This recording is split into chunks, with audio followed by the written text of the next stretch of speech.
سلام دوستان. سال 1401 هم گذشت. سالی که وقتی بهش فکر میکنم پر از اتفاقای خوب بود و پر از اتفاقای بد.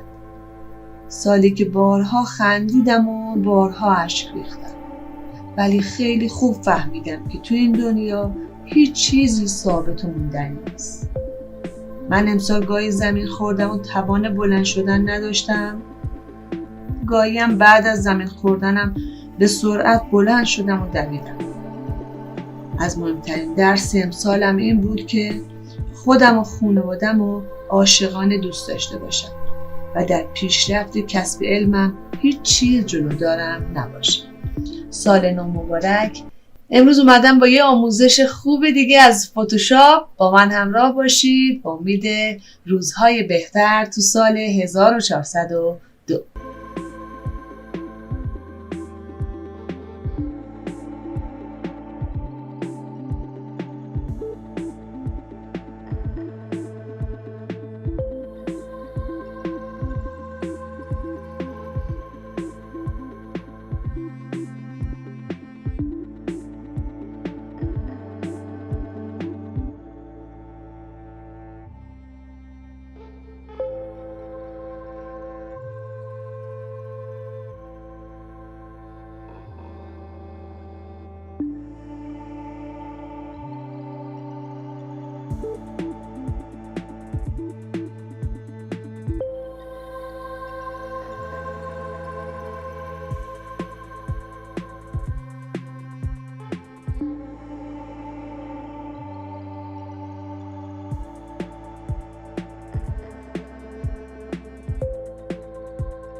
امیدوارم که کانال کامپیوتر آکادمی براتون مفید بوده باشه و تونسته باشید از آموزش‌هایی که براتون گذاشتم بهترین استفاده ها رو ببرید.